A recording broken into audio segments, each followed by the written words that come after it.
Thanks, it's quite an honor to be here and pleasure, and I thank Gena again for her contributions to getting this started. So we're going to look at a little bit different aspect than the two that you've heard, one on the eagles and one on the coyotes, so we're going to move out into the river. First off, why the Oostanaula? Because this lecture series is sanctuary at Barrie. Well, Barrie does border the Oostanaula River for a significant portion of it. It then goes on downtown to join into the Coosa and flows to the Mobile Basin. So it's quite an extensive river system. And again, striped bass kind of come into play with this whole system. So we'll start with that particular group of fishes. But I wanted to start with something everybody may not be familiar with. Most people go out fishing for some of the game fishes. But when you look at what's in the Oostanaula, and this is based on the DNR electrofishing data from a number of years ago, they found about 41 species. Now that misses some of the smaller ones because again, with the electrofishing boat just stunning the fish, the small bottom dwellers are not usually picked up. Dr. Graham, who's also in my department, has done another study on Barrie and Big Dry Creek and found 45. So we're in there. But the main thing I wanted to point out were what the top 3 species were in the Oostanaula River. Because again, most people are concerned with largemouth bass and spotted bass and other things like that, which you'll see in a second rank pretty low on this. Anyway, the predominant 3 species in the New Oostanaula, especially out here right along where Barrie is the gizzard shad, then the freshwater drum and the smallmouth buffalo are the top 3. None of these are typically considered by anglers to be game species. Some people do eat buffalo, especially if they're smoked, but again, they're not usually a targeted species. Again, just to review, or for some people that aren't familiar, these are the number 2 and 3, the freshwater drum. They do get rather large. I think the record is 53 pounds out of a reservoir in Tennessee. And then the smallmouth buffalo, which get rather large as well. But as you remember, the number 1 is gizzard shad. And when they're this size, they're not only not a problem, but they are kind of wanted. They work as forage food for largemouth bass and some other species. But when they get like this, they become problematic. And this isn't really a very big one. My aquatics class just a couple weeks ago did some work over on a pond in the river farm, which is on Barrie campus. It's one that does flood from the Oostanaula and it was full of riverine fish. We were getting gizzard shad out of there of this size range. So this is a problem size. The reason being is they're herbivores. That is, they're going to be eating the plankton. They're competing against the other game fishes, the bluegills, the crappie, and things like that in a river or in a reservoir. So in an effort to deal with that, one of the underlying reasons for the stocking of striped bass, which I'll go into more detail, but here's the list of the top fishes. I just arbitrarily picked some to give you some representation. When you get to bluegill was 4, and as you can see, black crappie 23, but number 35 in relative abundance. And they're talking about CPUE, that's just catch per unit hour. That's how long they're out electrofishing to get these species, is all that's an indicator of. But you see number 35 on their striped bass. This is since the introduction. So they were introduced kind of to help. They've got a bigger gait. They got a bigger mouth size. So the thought was, well, if they can eat some of these bigger shad, there may be more spawning and more forage available. Plus, they do add additional recreational benefits for fishing. So a little bit about the striped bass. Everybody pretty well knows they're out there. But first off, they're an anadromous species. That means they mature, normally, they mature in salt water and move into fresh water to spawn. And then the adults go back out. There's 2 major strains that we're aware of. The Atlantic strain, which goes the whole way from Florida, the whole way up to New York. And then the Gulf strain, which is found around North Florida Panhandle and then around to the Mississippi mouth. They look very identical. The only way you can tell the difference is genetic, but they do have some ecological differences. So there is concern about that genetic style. They're highly piscivorous, that is, they eat fish. So this is one of the reasons they were thought to want them. They grow large. The state record in Georgia is 63 pounds. It was tied, one from a reservoir and one from the Oconee River, and they can live up to 20 years. Now, the other thing about them is they are native to the Coosa River system, but we need to clarify that. Most people think, well, they're native up here, and there's been a lot of discussion about that. They don't. They never moved native or naturally past about Montgomery. Just slightly past there is the highest. Anything else is stocked, okay? So all the fish we have up here are stocked. There is no way currently with all the dams and all the reservoirs in Alabama, I think 9, that even if they really went on, packed their bags and went on a long migration, they could make it this far north. So all our fish are stocked. You can see in the map here, the green dots are introductions. They don't show us here, but you can see it's widely introduced. And then the red dots then represent all the native stocks. And that is when they moved into the rivers for spawning. Normally, again, they're out in salt water. All right, the big difference here is that we are very fortunate to have one of the very few stocks of striped bass that will complete their full life cycle in fresh water. All right. Again, there's about 2 or 3 others. These are ones listed in the literature: Lake Texoma, Colorado River, and a few in South Carolina associated with Lake Marion. But other than that, that makes us kind of unique in that sense. All right, so a lot of information here, but basically what I wanted to do is give you an overview. We've stocked a lot of fish. Okay, and one of the big concerns was that Georgia has been stocking primarily Atlantic strain. All right, they get them out of Richmond Hill, they bring them up here and they've stocked them. This has also been the source of most of their brood stock for the last few years, and they get sent back down to Richmond Hill. They've quit stocking here. Alabama, on the other hand, has been stocking Gulf strain, trying to maintain the genetic integrity. There's been a lot of discussion back and forth between the states as to what should be going on genetically, because if there is a dam, a striped bass will make it its goal to go through it, over it, or under it. All right, so there's a lot of downstream movement of the fish. It's very, very limited, if any, upstream. But nonetheless, as you can see, millions of fish. YOY means young of the year, so they're very small ones. Then fingerlings are usually in the 2 to 5 inch range. So millions of fish have been stocked, but in the late 1990s, primarily due to the work that we did out in the river, stocking was stopped by both states in this region because, as you will see, they're self-sufficient. All right, so basically my research goals were threefold. The first one I want to talk about was establishing natural reproduction. This occurred many years ago. Some of you may have heard these talks. I worked with the Coosa Striper Club for a while on this and stuff years ago. But that was our first goal, and then I'll touch on these next 2 in a second. That was to look for natural reproduction. So basically, we went out and sat in the river right in front of the forum where the pedestrian bridge now is. That was my sample site there, and then we also went up to the leaning tree on the Etowah where the squirrels would jump across, which means nothing to anybody, but that was our other site. To sample, and we would drop a net in, we'd sit out there and do water quality and sample. For eggs, we had a big 1.5 meter net and caught everything that was floating down. First year we got eggs. Those are pictures of some of the eggs. They're pretty distinct. The striped bass egg has this large oil globule in amongst the actual embryo, and then this is the chorion. Striped bass eggs are about 4.5, 5 millimeters in diameter, which would be about 3/8 of an inch to 3/8 of an inch about in diameter when they're fully inflated like that. That translated to about 2.3 million eggs per hour going past the forum. That was low. I mean, what we're doing, where do I get that number? Well, that's how many eggs we got. Then we measure the diameter of the river and the many gallons. You get from the USGS, we can get how many gallons are going by. And we just say, all right, if there's that many eggs spread out, how many are going by in an hour? And that's where those numbers. Well, the next year we were getting 77 eggs per cubic meter. To put this in a little bit better context, some of you understand, I took a tea strainer that was about 2 inches in diameter. I could hold it over the side of the boat for about a minute or 30 seconds and probably have 15 eggs in it. They were that thick. That would be 39 million eggs per hour going by the forum. We continued this work for the next 8 years. After that, it was kind of getting a little bit redundant. Everybody knew they were reproducing and rather frequently.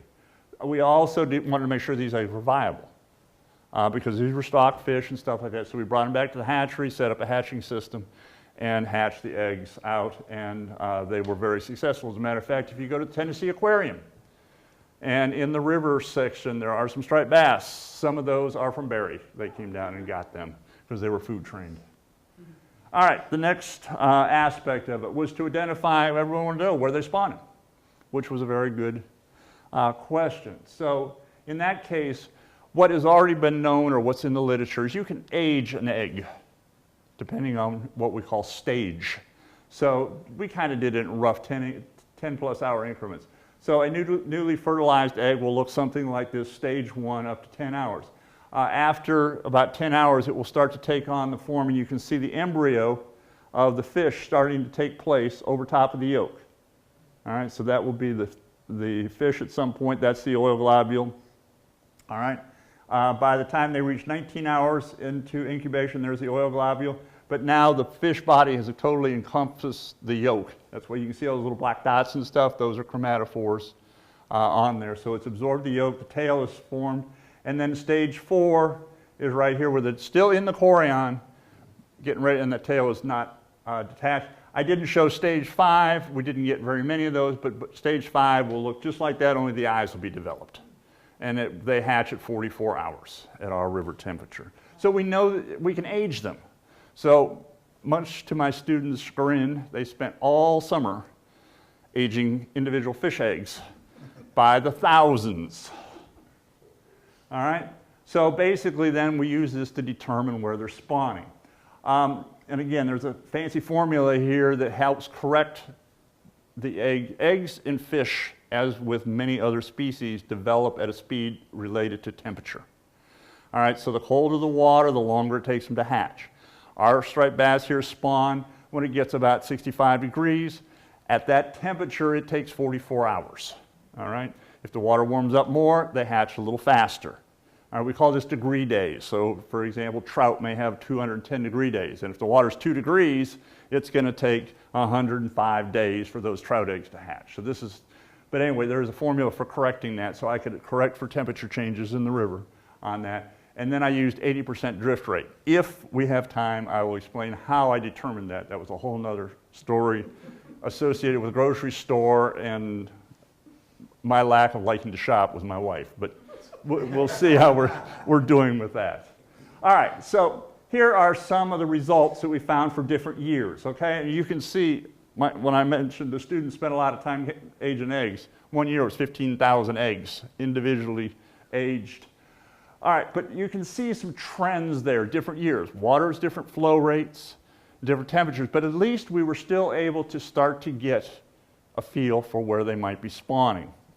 And doing that, we pin it in there, and Boat Island is about here. Those of you that fish out of the rivers are familiar with some of that stuff. The gas lines cross about here, so it's somewhere in that region, typically below 140, but some were a little bit above the 140 put in. But that helped us get a little bit of idea what was going on, because really the next big question had to do with two factors. One, why the Oostanaula and not the Etowah? I mentioned I had that site in the Etowah. We sampled it every day that we sampled the Oostanaula. Never in 8 years did I get an egg out of the Oostanaula. All right, so that was one of the things. And the other question, which I will address too, is, all right, it's all well and good. They're throwing eggs out in the river by the millions. Will they survive? Again, these eggs are semi-buoyant. I didn't mention that. It means they take water current to stay up in the water column. They settle to the bottom, they sink in the silt, and they die. They take 1 foot per second water velocity to keep them up. Anybody that's been on the river knows once you get a little ways below lock and dam, it can get pretty slow current. I've tried to sample down there and my net just hangs limp in the water. All right? So these were some of the questions we had to ask. Oh, so first, why not the Etowah? If you look at it, a lot of numbers I know, but they're identical. It's almost the same length. All the, DO is dissolved oxygen. Temperature, very similar. pH, very similar. Hardness, alkalinity, all these things. River velocity, very similar. River length, 76 kilometers, which 46 miles, 43 miles. I mean, you basically have two identical rivers. Now, everybody knows that fishes for striped bass knows that the Etowah is where to go in the summer. There are some of those deep water pockets out there, and they will get in there. I've seen depth sounder readings of them where they're stacked in there like cordwood, but they don't spawn in there. So that was kind of the scratch our head dilemma until we looked at this. All right, basically what this is the velocities on a daily basis in the two rivers from the USGS. All right, the blue river is the Oostanaula, the red is the Etowah. Anybody see a difference? All right, now this did change in 2014. Unfortunately, we weren't sampling out there, but I just noticed yesterday in the newspaper that they are going back online with turbines at Allatoona Dam after the fire that happened in 2014. So this will be a repeat again. But this is the only thing we can explain, is that the females just did not like that huge fluctuation in the current. And anybody, again, that's been on the river knows that even we couldn't sample the Oostanaula by the forum in the morning because it's going backwards because of the high water, and you could see it on the boat ramp there. So this was answered, I think answered that question for that one. So like I said, Doug Walker's article yesterday, well, it was the 6th, but I just saw it yesterday on Hometown News that they're going to put the plant back online this week. So we'll start to see, because I know they were interviewing a lot of the downtown folks that rent canoes and kayaks. They're new since 2014, asking what the impact will be. So it'll be interesting. All right, and then again, the other was to look at the magnitude of the spawning, how much. So first off, we went out and tried to first off see over the course of a day, is it pretty even, or is there one specific time? Well, this was us out there from about 10 in the morning until about 6 at night, sampling every 10 minutes or so. There wasn't a huge difference. There really was no significant difference in the number of eggs. It was pretty much an all-day event. Now, certainly it will lay down at night, but at least during the daytime, we were pretty confident that that was relatively even. So then we wanted to see from year to year. Now, this is on a log scale, folks. So basically right here, this is about 45, 50 million eggs per hour being produced in 98. That's millions of eggs per hour being produced. So there's plenty of eggs going down that river. And it varies by year class. All right, so basically then the one thing would be is, how does this pan out to what you care about today?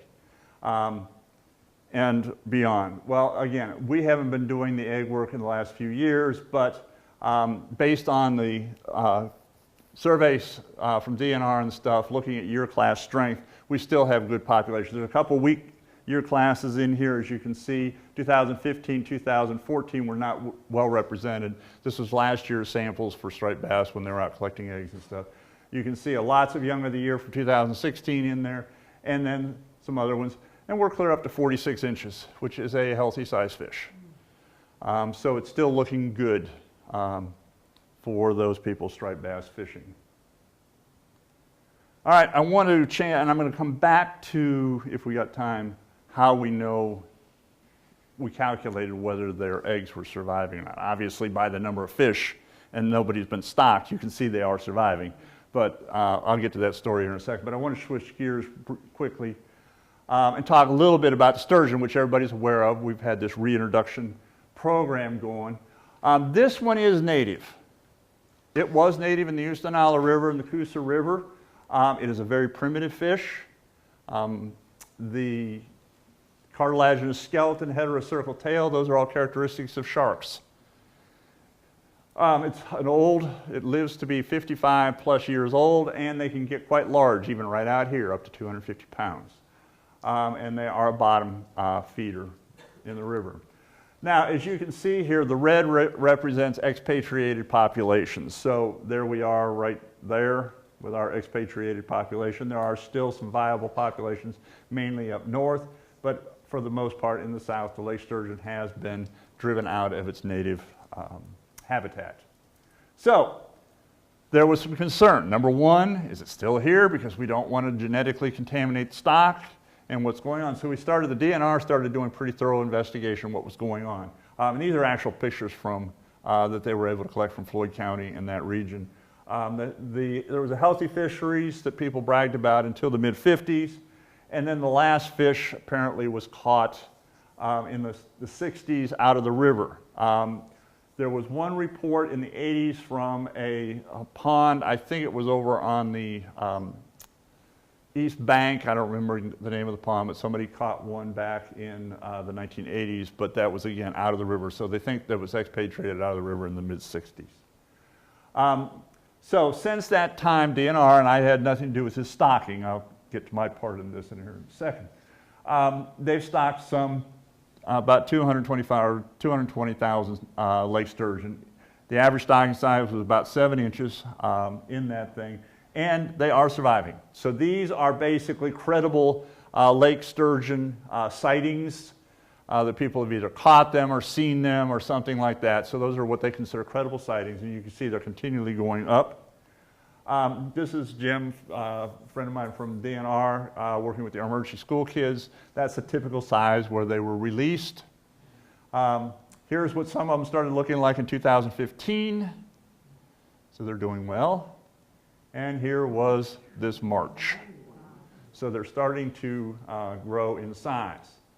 All right, so the question that we had, the research question that I dealt with was, what about the adaptability of these fish? They're a non-native stock. Yes, lake sturgeon are native, but these fish were coming from hatcheries in Wisconsin. All right, if you've ever been to Wisconsin, it tends to be a little cooler than it is in Rome, Georgia. All right? So, yeah, especially today. All right, so that's one question. They're bringing in stock that is not native.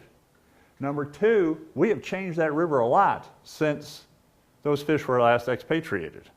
All right, we've built dams, we have changed the flow, and things like that. So the question is what does that mean to these fish? Because the literature says lake sturgeon, this was prior to our work, lake sturgeon can't survive much better than 23 to 25 degrees C, or 73 to 77 degrees Fahrenheit. All right, if you've ever been out in the Oostanaula or Etowah in the middle of August, you know it gets every bit of that, plus probably more. So there was a big question. The DNR came to us and said, hey, we're stocking 217,000 fish. Are they going to live? I mean, at least when they die, nobody will see them, but we would like some return on our dollar. So they wanted us to look at that particular thing. And then some other work that we looked at, juvenile short-nosed sturgeon, when they're acclimated, can tolerate a little bit more, maybe up to 75, 95, but again, that takes a lot of acclimation. So that was our study. All right, as you can see, these were river temperatures that we did back in 2006. So the Oostanaula River there in blue can get up to 30, which is above what the literature said they should be able to survive. Now, we grant you, we know there are thermal refuges, especially in the Etowah and stuff, but you know, these poor fish don't have a map or a GPS unit. They don't always know, hey, it's time to run to the Etowah. So we wanted to set it up. So we did two components to our study, a short-term and then a longer-term thermal study. Basically, we were put these in the coolers for the short term, and we were going to this point of what we called an end point. Now, this was not killing the fish, so don't worry, we had very minor mortalities. As a matter of fact, they were remarkably hardy fish. But the end point is when they couldn't right themselves, okay, and at which time then we ceased that. So basically, we were using that. We were heating them relatively slowly per minute until they reached that point. So this was a short term. We'd acclimated them to 2 different temperatures. We put them in the cooler, ran up the heater a little bit to where they couldn't right themselves, and measured that. All right, and as you can see from that study, the mean temperature here, basically, if they were acclimated to 24 degrees, they were able to handle 34, which was well above that the literature, and well above what the Oostanaula River ever gets to. Okay, so we were happy there, but we said, all right, well, that was short term. What about long term? So in this case, we set up 2 raceways, one for the controls and one for the experimentals, and heat the experimentals very slowly, very slowly. So as you can see, we were doing them over a few minor degrees per week. We went up quite a ways. The acclimation temperatures were about the same size fish and everything along those lines. And then basically, like I said, a half a degree per day. The fish were fed during this time. They did actively feed, and we weighed them every 10 days because we wanted to know not only survivability, but did it impact growth. So we fed them and everything like that. So that's one of the fish in the raceways. So as you can see, the temperature went up considerably. We did have a few mortalities on those fish, but out of the 15, 11 still were fine at the end of the 35-day trial period. And as you can see, they were able to tolerate, again, like we saw in the short term, that 35 plus degrees, which is 5 degrees Celsius above the temperature that Oostanaula ever gets. So we were confident telling Georgia DNR, not a problem with that aspect. However, you can see that there was a difference in growth. Okay, the controls, which were kept at room temperature, did grow a little bit faster. But again, how significant is this? You know, those temperatures are not reached but more than a short period during the summer. So we didn't feel like this was going to be very detrimental to the stocking program. We felt pretty good about recommending that things continue. All right, so there's basically the summary. As you can see, the heating rate, but the critical thermal maximum is well above what they would be exposed to, so everything kind of was good. All right, we've got a couple minutes, so I'm going to tell you my little quick story of how we figured out this next aspect, because I mentioned the fact that the eggs have to have X number, they have to be supported, and also they have to drift. All right, so what happens if they get in slow water? Well, basically, we wanted to know if the eggs could hatch before slack water. Based on average river velocity, if we went out and just measured the river, basically they would travel 16 miles a day. Well, from that little map where I showed you the spawning sites, it's not that far below Lock and Dam. They're going to get there in a pretty hurry. Basically, it's only 7.5 minutes below, miles below the confluence. So we wanted to determine how these eggs drifted. So basically, I'm mentioning these gum balls, which mean nothing to most of you. But as I mentioned, I hate grocery shopping. My wife dragged me there. So I was standing over in the beverage and snack aisle while she was doing the canned foods and stuff, and I saw this cute little bottle of Orbiz soda. Some of you may remember it. Had all those little colored balls floating around in that sugary syrup. And I looked at them and I said, that's the same size as striped bass eggs. So I called the company up in Washington. They thought I was nuts. They transferred me the whole way up to the president. He said, I still think you're nuts, but I'll send you 4 barrels of them, 55-gallon drums. All right, so we measured them. They were about the same size as striped bass eggs, same density and stuff like that. So we used those out in the river. And gellum gum is confectioner sugar. That's stuff that's on donuts and things like that. So it's biodegradable. Eventually, I'm sure there are people in Lake Weiss that saw some of these little red balls go by and wonder what's going on. All right, so what we were trying to do is find out, do they really drift at full river speed? Yeah. Which would be assumed, because in most studies, they put dye out. So, all right, that's how fast the dye is moving, that's how fast these are going, the eggs would be going. Others have used other transport models. But again, basically, you can see the lowest was 87% of the stream velocity. All right, so there's a bottle of Orbiz. All right, again, I've taken the label off, but it's an FDA-approved food product and stuff like that. So it had almost the same specific gravity as striped bass eggs, and almost the same size. Remember I mentioned striped bass eggs are about 4 to 4.2, 4.5 millimeters. All right, so I got 4 55-gallon drums. When we weighed them out and measured them, we put them in 5-gallon buckets. There was 250,000 in about a half a 5-gallon bucket. And we take these up the river, and we set up a start. We'd actually start at the USGS, the cable there, right where the pipeline goes across the Oostanaula River, and we measured the velocity and the depth and all that stuff the whole way down for the next mile at 1/10 increments. Figured the cross section, diameter, and everything like that. We dumped a bucket in, and then we threw we had to mark where they were going to be. Oranges were getting too expensive, so I got a bag of mini marshmallows and threw them on the surface, and that was our surface indicator. So, I mean, this is all high-tech stuff, working on the budget. So then we ran downstream, anchored, threw out a net, and we kept collecting until either my student workers just decided they were going to mutiny, or we quit getting eggs. All right, so basically we anchored, we sampled every 10 minutes, and we measured river velocity with a unit the whole time. But as you can see, even when the river changed, we were running right at 70 to 80% of the river velocity. So what's happening is you've all been out on water, you've seen there's little eddies around logs, around rocks, there's little currents. Yes, some of them are going to go at full speed, but lots of them got hung up back there. Well, guess what? You go 75, 80% of velocity, you're lengthening your river real quick. And that's the average. So that meant some of them were coming by, we get the first ones in about an hour. Some of them were coming back by 6 and 7 and 8 hours later. Okay? That's why I said the student workers were getting a little. So basically, we averaged it at 79%. But again, keep in mind, a striped bass may produce somewhere around 200,000 eggs per pound of female. You know how many eggs it takes to replace the male and the female? Okay?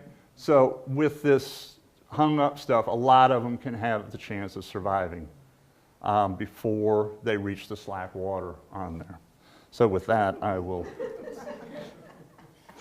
take questions or answers. Do you feel that on your list, when you first started striped bass for number 35, Yes. do you feel it should be higher than that, given the number of eggs that you're finding? No, because again, being a major game species like that, where they feed high on the trophy level, they're somewhat limited in terms of habitat, food sources, and stuff like that on there. Certainly, the numbers may go up in some of the reservoirs back and forth, but again, I think that's pretty good. I didn't know if when they got to the lock and dam, because the water may, tend to have less velocity, that they would start to settle into the seal and they would die. Some of the eggs will. Certainly a number of the eggs will. But again, we don't want to be up to our armpits in striped bass on there. So I think the numbers seem to be holding pretty well on that. But yes, I'm sure a lot of them settle out. Now, the striped bass do move quite a bit in migration. I tried a radio tracking study, which I didn't want to present because I've got like 0 results. We put radio tags in fish ranging from 40 pounds down to 18 pounds. 15 of them I could never find but 1 or 2 of them again. And that was even with John Carlton's help, Renee Carlton, who spoke to you about bluebirds, husband flies.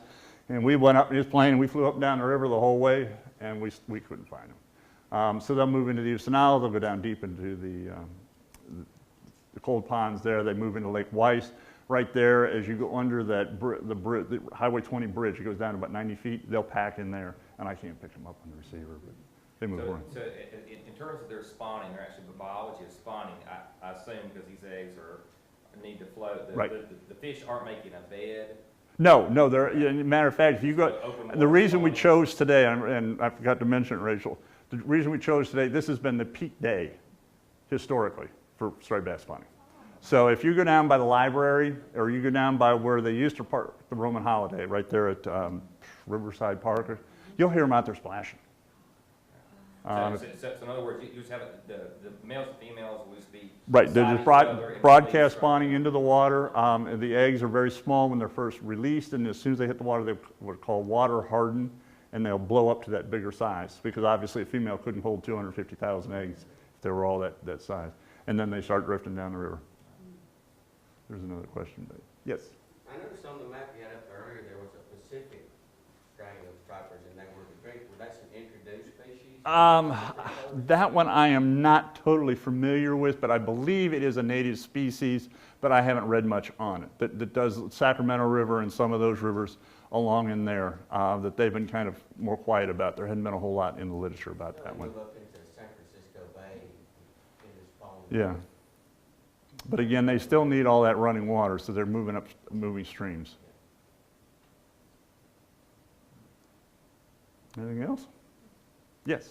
The non-generation in the last few years, of course, it's made the river a little warmer. Is that affecting the spawning? I wish I could tell you. I mean, it was one of those things, I haven't been back out in the last couple of years, merely because of being department chair for the last 6 years. They find lots of other things for me to do other than my research.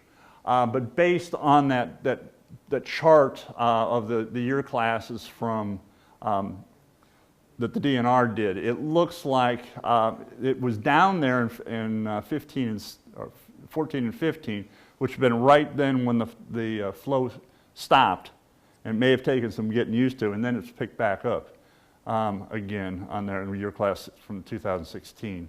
So I'm guessing probably not. I think there may have been some getting used to, and I wouldn't be surprised now, or at least prior to the return of that the fluctuation of the river, that they probably did spawn in the Etowah. And I should have been out there and caught it, but I didn't. Yep. You know, I've actually witnessed them spawning in the Coosa River. Yes. Above and below the locking dam. Does that mean, you know, even though Right, you you- finished the study of where they're spawning there?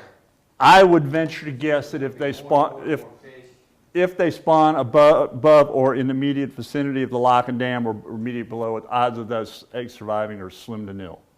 And I'm basing that too on a study that we did in the Savannah River. And most of you may even not have been down there, but Savannah River used to host a huge commercial fisheries for striped bass, or recreational fisheries, and I think maybe even a commercial.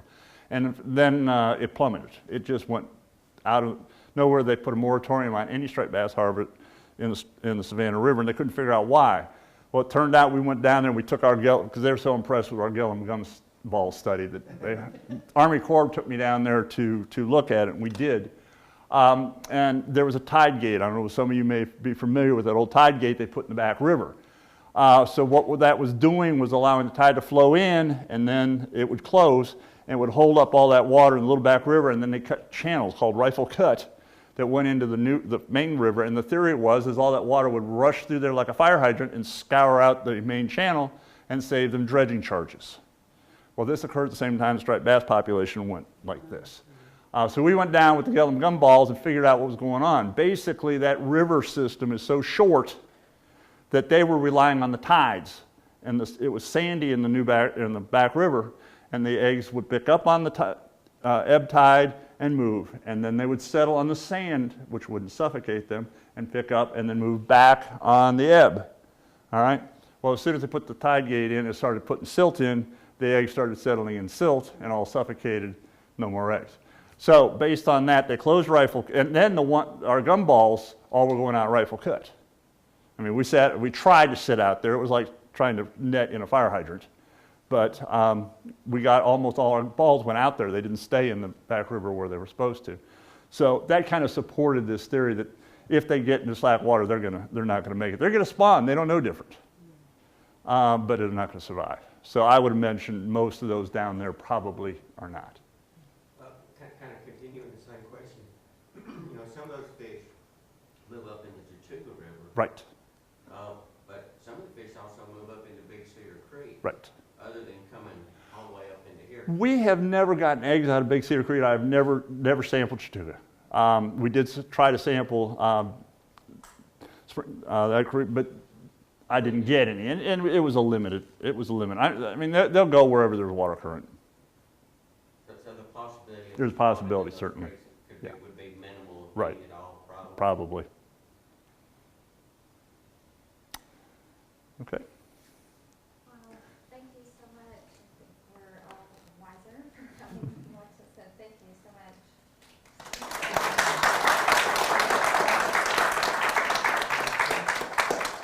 So I'm going to say shame on me. I meant to make a plug for one of those adventures that has kept Dr. Davin out of the research over the past couple of years, and that is the opening of the new museum in the Science Building.